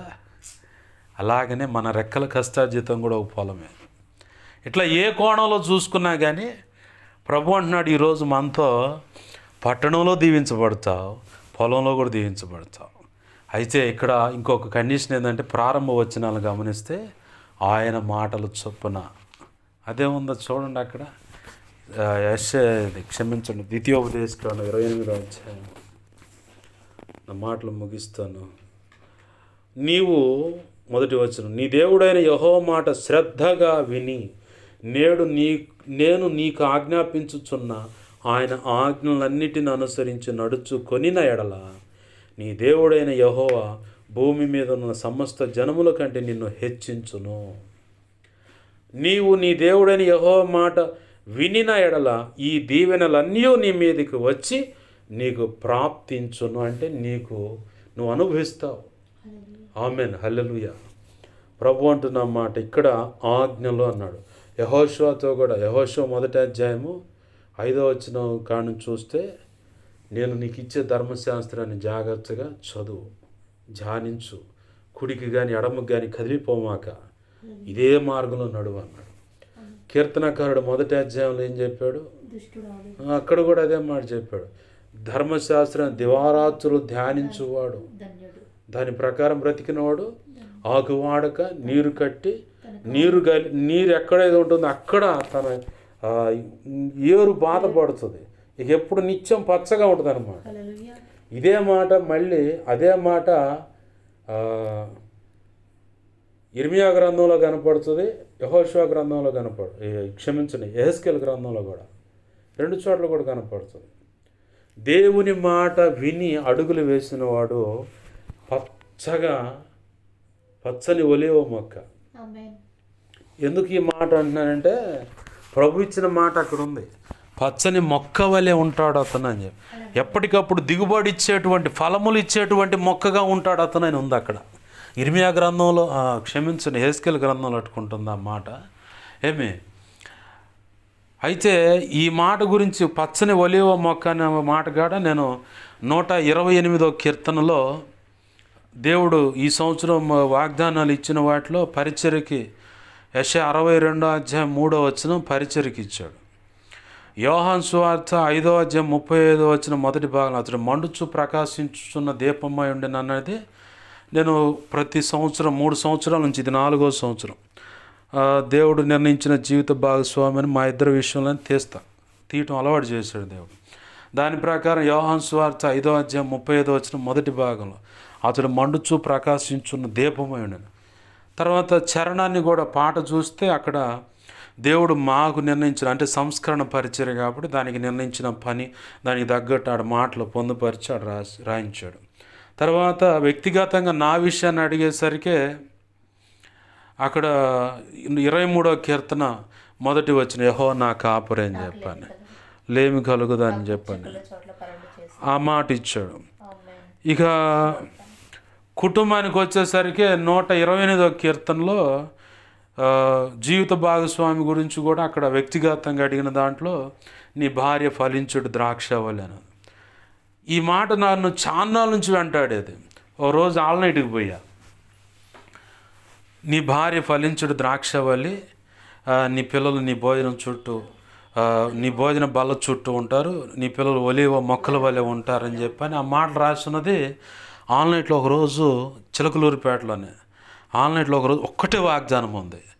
అక్కడ ఉన్న అన్నయ్య శామ్యుల్ అన్న తమ్ముడు తీసుకుంటాను వద్దన్న అన్న. మనసులో అనుకున్నా, ప్రభువా ఇది ఖచ్చితంగా నేనే తీసుకోండి నీ చిత్తం అయితే. నేను ఆల్రెడీ ఆన్లైన్లో టీ బ్రేక్ వస్తుంది, అప్పుడు వచ్చేసరికి అది ఉండాల, అప్పుడు నేను తీసుకుంటా, కన్ఫర్మ్ అయితే ప్రభువా అని పోయి ప్రార్థన కూటంలో ఉండే ఎవరో దేశోపచారాలు అనుకున్నా.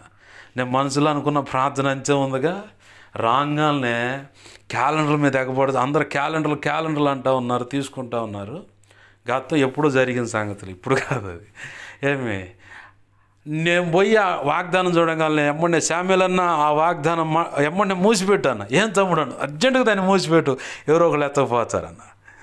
వెంటనే ఇక ఆ వాగ్దానం తీసుకుని అప్పటి నుంచి వెంటాడుతూ ఉంది. ఈ సంవత్సరం జీవిత భాగస్వామి వ్యక్తిగతంగా అడిగినప్పుడు నీ భార్య ఫలించేది ద్రాక్షవల్లి అని. తర్వాత కుటుంబం సంగతి ఏంటంటే దాని కింద వచనాలు చదువురు అబ్బాయి, అయ్యే నీకు ఇచ్చి కుటుంబానికి ఇస్తున్న వాగ్దానం అంటే నీ పిల్లలు పచ్చని ఒలీవ మొక్కల వల్లే ఉంటా, భోజన బల చుట్టూ ఉంటారని చెప్పని అదే మాటని చరణంలో రాయడానికి. అయితే అక్కడ ఒక మాట మిస్ అయింది, నీ పిల్లలు పచ్చని ఒలీవ మొక్కల వల్లే ఉంటారు. ఎంత ట్రై చేసినా అక్కడ సెట్ కాల. ఏంది ప్రభు అని చెప్పని పాట రిలీజ్ చేసిన తర్వాత 2 రోజుల నుంచి అడుగుతున్న దేవుణ్ణి, అరే సాదృశ్యంగా కనపడచ్చని పచ్చని ఒలీవ మొక్క అని చెప్పా.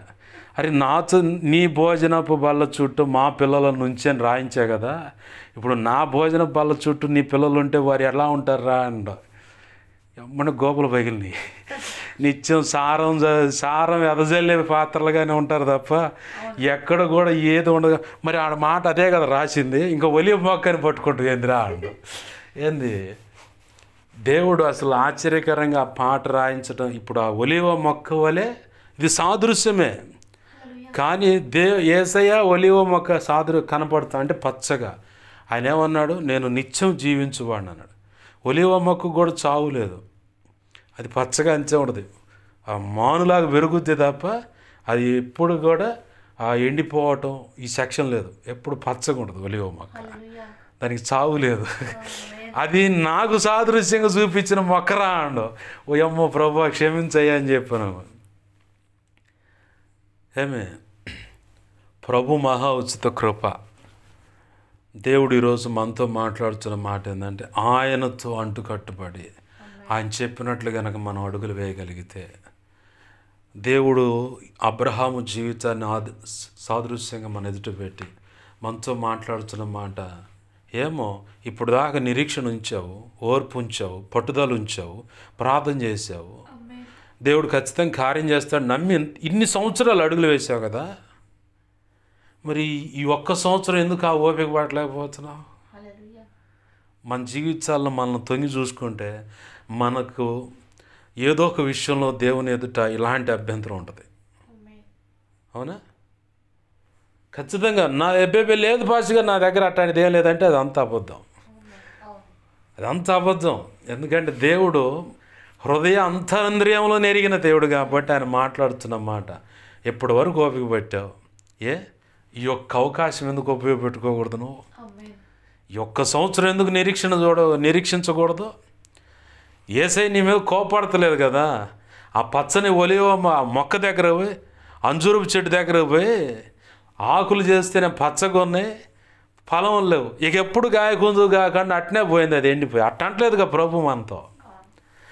ఇది స్థలం వేస్ట్ అయిపోతుంది, దీన్ని పీకి పక్కనే ఏంటంటే తోటమాలు వచ్చి అయ్యా ఈ ఒక్క సంవత్సరం గడివి అని బతిమలాడే సెక్షన్ పెట్టలేదు కదా దేవుడు మనతో. ఇప్పుడు ఆయన అంటుంది ఏంటంటే, ఎప్పటి వరకు ఓపిక పెట్టావు, ఇదిగో నెక్స్ట్ ఇయరే నీ ఆశీర్వాదం. అంటే ఈ ఇయర్ 2024 సంవత్సరం దాకా ఓపిక పెట్టావు,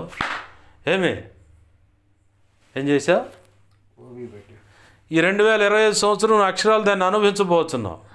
నువ్వు ఏ విషయాల్లో దేవుడు నీతో మాట్లాడాడో, ఏ విషయాలు నిమిత్తమే విశ్వాసంతో, ఓర్పు కలిగి, నిరీక్షణ కలిగి, పట్టుదలతో, మెలకువతో రాత్రులు కనిపెట్టి కన్నీరు విడిచి, ఉపవసించి కన్నీరు విడిచి దేవుని పాదాలు పట్టుకొని నువ్వు ఏడవటమే కదా, ఆయన కూడా కూర్చోబెట్టి ఏడిపించి, నువ్వు గందరగోళం అవడం కదా, ఆయన కూడా గందరగోళం చేసి ఎన్ని ప్రార్థన చేసావో అన్ని ప్రార్థనల యొక్క ప్రతిఫలం ఈ 2025 సంవత్సరం నువ్వు అనుభవించబోతున్నావు. ఆమేన్, హల్లెలూయా. రండి ప్రార్థన చేసుకుందాం. ప్రభు పాదాలు పట్టుకుని, ప్రభువా శ్రేష్టమైన ఆశీర్వాదము ఎలా సాధ్యపడుతుందంటే, ఇదిగో ఈరోజు నువ్వు మాతో మాట్లాడుతున్నావు. పొలంలో దీవించబడతావు, నువ్వు పట్టణంలో దీవించబడతావు నా ప్రభువా.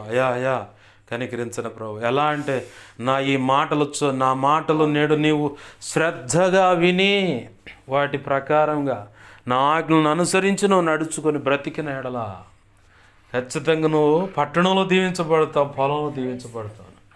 అబ్రహాము 24 సంవత్సరాల నిరీక్షణ, వారు నవ్వినా కానీ ప్రభా కోపడలేదయ్యా. యెహోవాకు అసాధ్యమైనది ఏమైనా కలదా అన్నావు ప్రభా. దేవా ఆనాడు అబ్రహాం చెప్పాడు, అసాధ్యమైనది ఏది లేదయ్యా. మేము కూడా చెబుతున్నాం ప్రభా, ఇప్పటి వరకు ఒకవేళ ప్రార్థన చేసి ఉపవాసించి నీ ఎదుట కనిపెట్టి ఇక లేదులే నిరీక్షణ కోల్పోయిన సందర్భం మా జీవితంలో ఏ విషయంలో ఉన్నా అయ్యా ఒప్పుకుంటున్నావు, క్షమించు. నువ్వు కోపడతలేదు కానీ గుర్తు చేస్తున్నావు ప్రభా. అయ్యా నువ్వు ప్రోత్సహిస్తున్నావు ప్రభా. అయ్యా మమ్మల్ని బలపరచడానికి ఈ మాటలు అందించావు ప్రభా. నీకు స్తోత్రాలుంటూ ప్రార్థన చేద్దాం.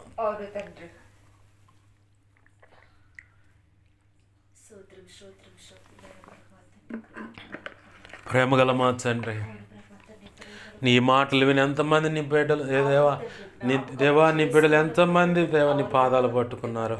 అయా అయా అయా అయా కనికరించండి ప్రభా. ఇన్ని సంవత్సరాలు నిరీక్షించి, ఇన్ని సంవత్సరాలు దేవా నిలకడగా ఉండి, ఇదిగో ఈ చివరి అవకాశం అపవాది ఇచ్చినటువంటి ఆలోచన పట్టు అయా, ఇదిగో ఇంకా ఓర్పు పట్టలేక, నిరీక్షణ ఉంచలేక, తొందరపాటి ఆలోచనలో ప్రభు ఏమైనా పొరపాట్లు ఉంటే క్షమించండి అయ్యా. ఇదిగో మీరు సెలవిస్తున్నారు 24 సంవత్సరాల వారు నిరీక్షణ ఉంచిన తర్వాత 25వ సంవత్సరంలో ఇదిగో ఇస్సాకు అనేటువంటి నవ్వు అనే ఆశీర్వాదం శారమ్మ కౌగిట్లో ఉంది ప్రభువా. అలాగనే ఈ 2024 సంవత్సరంలో వరకు ప్రభు మేము ఒకవేళ నిరీక్షించి ప్రార్థన చేసిన సందర్భాలు ఉన్నాయేమో. అలాగనే ఇదిగో ప్రభు దేవా, మాకు ఇచ్చిన మాట చొప్పున ఇదిగో తండ్రి ఇన్ని సంవత్సరాలని అయ్యా మేము నిరీక్షణ ఉంచి కనిపెట్టి ప్రార్థన చేస్తున్నాం. ఇంకా మాకు ఎప్పుడయ్యా మాకు సమాధానం ఎప్పుడు, సంతోషం ఎప్పుడు, మా కుటుంబాలు కట్టబడేది ఎప్పుడు, మా బ్రతుకులు తేజరిలేది ఎప్పుడు, మా బ్రతుకులు ఆశీర్వాదకరంగా మారేది ఎప్పుడు, అయ్యో మా దాంపత్య జీవితం ఫలించేది ఎప్పుడు, ఈ సమస్య నుంచి ఒడ్డున పడేది ఎప్పుడు, ఈ అప్పు తీరేది ఎప్పుడు, ఈ రోగం ఎప్పుడు నయమవుతుంది, ఈ కోర్టు సమస్య ఎప్పుడు తీరిపోతుంది, ఈ పోలీస్ స్టేషన్ సమస్య ఎప్పుడు తీరిపోతుంది, ఆస్తుల గోడలు ఎప్పుడు తీరుతాయి, రియల్ ఎస్టేట్ వ్యాపారంలో వర్ధలత ఎప్పుడు, సమస్య ఎప్పుడు తొలగిపోతుంది, చిల్లర వ్యాపారం కానీ, పెద్ద వ్యాపారాలు కానీ, కూరగాయల వ్యాపారం, ఇంకే వ్యాపారంలో అయినా అయ్యా ఈ సమస్య ఎప్పుడు తొలగిపోతుంది, అయ్యా రెక్కల కష్టార్జితం వర్ధలత ఎప్పుడు వస్తుంది, ఎక్కడ పని చేస్తున్నక్కడ ఇలాంటి నిందలు అవమానాలు ఇంకెన్నాళ్ళు మాకు అని చెప్పని ఒకవేళ దేవా ఒకవేళ ఇలాగ నువ్వు దేవుని ఎదుట నువ్వు మొరపెడుతున్నావేమో, ఇదిగో ఇదే శుభవార్త దేవుడు చెప్తున్నమాట. ఆయన చెప్పినట్లుగా ఆయన మాటను శ్రద్ధగా విని నువ్వు ఆయన చెప్పిన మాటలు, ఆయన ఆజ్ఞలకు అనుగుణంగా, కట్టలకు అనుగుణంగా నువ్వు బ్రతికినట్లయితే ఈ దీవెనలన్నీ, మొదటిగా అన్నాడు భూమి మీద ఉన్న సమస్త జనముల కంటే నువ్వు గొప్పగా ఆశీర్వదింపబడతావు అంటున్నాడు. ఈ దీవెనలన్నీ నీ మీదకి వచ్చి నీకు ప్రాప్తిస్తాయి అంటున్నాడు. ద్వితీయోపదేశకాండం 28వ అధ్యాయం 1 నుంచి 14 వచనాల వరకు శ్రేష్టమైన ఆశీర్వాదాలు ఉన్నాయి. ఆయన మాటకు లోబడి బ్రతికితే ఈ ఆశీర్వాదాల పరంపర అక్షరాలు నువ్వు అనుభవిస్తావు. నీ జీవిత భాగస్వామి అనుభవిస్తుంది. నీ జీవిత భాగస్వామి నీ భర్త అనుభవిస్తాడు, నీ బిడ్డలు అనుభవిస్తారు, నీ కుటుంబం అనుభవిస్తుంది, నీ సంఘం అనుభవిస్తుంది, సంఘ బిడ్డలు అనుభవిస్తారు. ప్రతి విషయంలో దీవెన కలుగును గాకేస్తున్నాములో ప్రభు ఆశీర్వాదాన్ని నీకు ఇస్తా ఉన్నాడు. విశ్వసించినట్లయితే ఆయన పాదాలు పట్టుకొని పొరపాటుగా అని అనుకున్నట్టు క్షమించమని అడుగు. అయ్యా బుద్ధిహీనంగా తొందరపడి అన్న ఆలోచించుంటే, అనాలోచనగా పలికిన మాటలు ఉన్న తలంపులు, ఊహల ఆలోచనలు హృదయంలో ఉన్న అయ్యో ఒప్పుకుంటున్నాను క్షమించంటూ ప్రార్థన చేద్దాం. ప్రార్థన. ప్రేమ గల మా కన్న తండ్రి యేసయ్యా, నీకు వందనాలు, కృతజ్ఞతాస్తుతులు. జీవము కలిగిన మా తండ్రి, నీకు మహిమ ఘనత ప్రభావాలు ఆరోపిస్తున్నావు అయ్యా. నీ వాక్యాన్ని హెచ్చించుకుంటున్నావు, నీ నామాన్ని ఘనపరుచుకుంటున్నావు. ఒకవేళ ప్రభువా ఇదిగో తండ్రి, మేము చెప్పబడిన వాక్య యొక్క కాంచెలో మమ్మల్ని పరిశీలించుకుంటే ఏ విషయంలో అయినా ఒకవేళ నిరీక్షణ కోల్పోయి, విశ్వాసం కోల్పోయి, పట్టుదల సడలిపోయి, చంచల మనస్సుతో ఇంతవరకు ప్రార్థన చేసి కనిపెట్టి ఏమి ప్రతిఫలం పొందని దాన్ని బట్టి ఒకవేళ మేము ఒకవేళ పొరపాటుగా అనుకున్నట్లయితే, ఏ విషయంలో అనాలోచన చేసినది క్షమించయ్యా. తొందరపడి నోరు జారి మాట్లాడిన తలంపులు, ఊహలు, ఆలోచనలు, హృదయంలో ఏదైనా స్పందనలా జరిగిన ఒప్పు కూడా క్షమించు. శ్రేష్టమైన ఆశీర్వాదాలు, వాగ్దానాలు మాకు ఈ సంవత్సరం ఇచ్చావు ప్రభువా. అక్షరాల వాగ్దానాలు మా జీవితాలు నీ కృపచేత యేసు నామములో నెరవేర్చబడును గాక. దేవా గత సంవత్సరాలు ఇచ్చిన వాగ్దానాలు వ్యక్తిగతంగా కానీ, కుటుంబ పరంగాని మాకు కానీ ప్రభా, భార్య విషయంలో, భర్త విషయంలో కానీ, ఇదిగో ప్రభా బిడ్డల విషయంలో కానీ, పరిచయ విషయంలో కానీ, సంఘాల విషయంలో, సంఘ బిడ్డల విషయంలో, వారి కుటుంబాల విషయంలో, మా కుటుంబ విషయంలో కానీ ఏ విషయంలో దేవా ఎటువంటి వాగ్దానం ఇచ్చున్నా అది అక్షరాల నీ కృపచేత యేసునామములో మా బ్రతుకుల్లో, పరిచయ, కుటుంబం, బిడ్డల విషయంలో, భర్త భార్య విషయంలో నెరవేర్చబడును గాక. పరిచయ పట్ల నెరవేర్చబడును గాక ప్రభు. అది అక్షరాలు మేము అనుభవించదుము గాక, పరిచయలో కూడా అది అనుభవించదుము గాక. నీ గొప్ప కార్యాలు నెరవేర్చమని, నీ చిత్తం జరిగించమని బతిమలాడుతున్నాం మా ప్రభువా. సహాయం చేయండి. కలలో నిద్రలో దర్శన స్వప్నాలు చూపించబడ్డ సమస్త చేయుషోనుడు ప్రభా నీ మహాపునరుద్ధాన శక్తి ద్వారా అయ్యా మాకు మా మీద ఇంకెవరికైనా కలలో నిద్రలో దర్శన స్వప్నాలు చూపించబడ్డ సమస్త చేయుషోనుడు ప్రభా నీ మహాపునరుద్ధాన శక్తి ద్వారా బంధిస్తున్నావు, లయపరుస్తున్నావు. బంధించి లయపరిచిన నీ కృతజ్ఞతాస్తుతులు మా తండ్రి. అయ్యా మాకు మా మీద ఇంకెవరికైనా కలలో నిద్రలో దర్శన స్వప్నాలు చూపించబడ్డ సమస్త మంచి కళ మంచి దర్శనం మంచి స్వప్న నిద్రలో చూసి సమస్త మంచి నీ పాసలు పడి యెహోవా నుంచి యేసునామమున మహాపునరుద్ధాన శక్తి త్వరపెట్ట జరిగేలా నెరవేర్చుతండి. యేసునామం త్వరపెట్ట జరిగేలా నెరవేర్చిన నీ కృతజ్ఞతాస్తుతులు మా తండ్రి. అయా కనికరించు, కృపాకార్యములు జరిగించు. యేసునామములో ఇదిగోతండి దహించు అగ్నిగా 7 దీపస్తంభములు సంచరించు యేసయ్యా యోధా గోత్రపు సింహముగా యెహోవా సేనాధిగా ప్రభు ఆ దురాత్మను వాటి ప్రభు యేసునామములో లయపరచుతండి. సంపూర్ణమైన విడుదల ప్రకటిస్తున్నాను. దేవా కనికరించు, నీ గొప్ప కార్యాలు జరిగించు, సహాయము చేయమని బతిమలాడచ్చు. మా కోసం ప్రార్థించండి అయ్యని ముఖాముఖి అని ఫోన్ల ద్వారా వాట్సాప్ ఎస్ఎంఎస్లు వీడియో కాల్స్ ముఖాముఖిగా నీకు ఏ ఇతర విషయాలు నీ సన్నిధిలో మోకరించి ప్రార్థన చేస్తాం. ఎంతమంది ఇలా ప్రార్థనలు ప్రతి అవసరత అక్రత నీ కృపచేత యేసునామములో తీర్చబడును గాక. మా కోసం పరిచయం కోసం దేవా అన్ని విధాలా ప్రార్థిస్తున్న వాళ్ళు సహకరిస్తున్న వాళ్ళు ఆర్థికంగా నీ ప్రార్థన పరంగా సహకరిస్తూ అందరినీ దీవించు, బలపరిచి, అభిషేకించి ఆధ్యాత్మిక భౌతిక ఆర్థిక ఆరోగ్యపరంగా అన్ని విధాలు కొలత లేకుండా దీవించబడి ఆశీర్వదించబడి నీ సేవలు గొప్పగా వాడబడునుగాక, అభిషేకించబడి గొప్ప కార్యాలు జరిగించమని బతిమలాడుచు. మా ప్రభువా నీ చిత్తానికి వ్యతిరేకంగా ఈ సమాధికి ఎక్కడైనా ఏదో పనిచేస్తున్నా దహించు అగ్నిగా దిగి వచ్చి వాటితో పోరాడు, తీర్పు తెచ్చు. యుద్ధం యెహోవాదే. ఏ బిడల విషయంలో ఇలాంటి మంత్ర ప్రయోగాలు వాటి నుంచి యేసునామములో విడుదల కలుగునుగాక. అవన్నీ వేస్తున్నావు, నీ మహాపునరుద్ధాన శక్తి బంధిస్తున్నావు, లయపరుస్తున్నావు, నిత్య నరకానికి విసిరి కొడుతున్నావు, అక్కడే లయమైపోనుగా. ఇప్పుడు గొప్ప కార్యాలు జరిగించి నీ చిత్తం నెరవేర్చమని ఇదిగో తండ్రి ఇక్కడున్న సంఘ బిడ్డలందరినీ దీవిస్తూ ఉన్నాను, చేరి వచ్చిన బిడ్డలను ఆశీర్వదిస్తూ ఉన్నాను. బిడ్డల రెక్కల కష్టార్జితం ఆశీర్వదింపబడును గాక, కడుపును పుట్టిన బిడ్డల జీవితాలు వర్ధిల్లును గాక. అన్ని విధాల ఆధ్యాత్మిక భౌతిక ఆర్థిక ఆరోగ్యపరం కొలత లేకుండా బిడ్డలు దీవించబడి ఆశీర్వదింపబడును గాక. యేసునామములో గొప్ప కార్యాలు జరిగించమని, నిశ్చిత్తం నెరవేర్చమని. నిశ్చిత్తమైతే ప్రభు ఆన్లైన్లో మేము సమకూడి నేను మహింపరచడానికి కూడా కృప ఉంది. ఆదివారం ఆరాధనలో మీరు చూడండి దేవా, ప్రయాణాల్లో కూడా మీరు చూడండి, క్షేమాన్ని దయచేయమని. నిశ్చిత్తం నెరవేర్చి నేను మహింపరచడానికి కూడా కృపను దయచేయమని. మా ప్రియుడును మా రక్షకుడైన యేసేవను తనంత శక్తిగల నామమును అడిగి వేడుకొని ప్రార్థించి సమస్తం పొందుకుంటూ అయ్యా అక్క విషయంలో కూడా నువ్వు గొప్ప కార్యం జరిగించి స్వస్థతనిచ్చి డిశ్చార్జ్ అనుగ్రహించినందుకు కూడా కృతజ్ఞతాస్తుతులు చేస్తూ యేసునామములోనే ప్రార్థిస్తూ బిడ్డ పట్ల నువ్వు ఇచ్చిన అక్క విషయంలో ఇచ్చిన బిడ్డల విషయంలో ఇచ్చిన వాగ్దానం నువ్వు చెప్పిన మాట నెరవేర్చండి.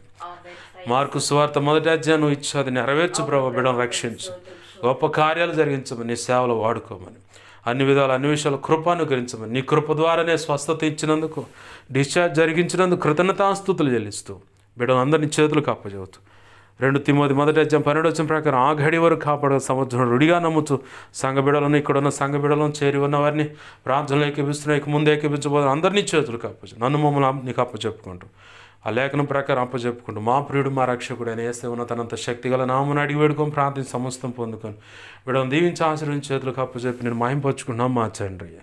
ఆమెన్. ఇప్పుడు మన తండ్రి అయిన దేవుని ప్రేమయు ఆయన ప్రియకుమారుడైన యేసుక్రీస్తు వారి కృపయు పరిశుద్ధాత్మ దేవుని అన్యోన్య సహాయ సహవాసము సమకూడిన అలాగనే ప్రార్థనలు ఏకీపిస్తున్నా, ఇక ముందు ఏకీపించబోతున్నా, అలాగనే ఇక్కడున్న సంఘ బిడ్డలకు అలాగే పరిచర్లు ఉన్న సంఘ బిడ్డలకు కలిగిన సమస్త యావత్తుకు అలాగే సార్వత్రిక సంఘంలో సకల పరిశుద్ధులకు నిత్యత్వము చేరు పర్యాంతము సదాకాలము చూడండి. ప్రభు ఈరోజు నిర్ణయించిన ఆశీర్వాదం మనం అక్షరాలు అనుభవించేలా చేసి ఆయన మాత్రమే మన ద్వారా మహిమ పొందునుగాక, అలాగు చెయ్యునుగాక. అలాగు చేసిన దేవుని త్రియేక దేవుడని యేసేకు కృతజ్ఞతాస్తుతి ఘనత మహిమ ప్రభావాలు చెల్లునుగాక. ఆమెన్. యేసు రక్తమునకేచి ప్రవేశు రక్తమునకేచి ప్రవేశు నామము సంపూర్ణమైన విజయం కలుగునుగాక. ఆమెన్. అపవాది వాడి దూతలు చీకటి అంధకార శక్తుల క్రియలు అవి ఎంత ప్రమాదకర మంత్ర ప్రయోగం వాటన్నిటికీ అనంతనాశనం సర్వనాశనం నిత్యనాశనం కలుగునుగాక. ఆమెన్. యుద్ధము యెహోవాదే. యేసు రక్తమునకే జయము జయము జయము. హల్లెలూయా హల్లెలూయా, హల్లెలూయా. అందరికి వందనాలు. ప్రభు యొక్క మహా ఉచిత కృప మనందరికీ చూడండి నడిపించునుగాక. Amen, amen, amen.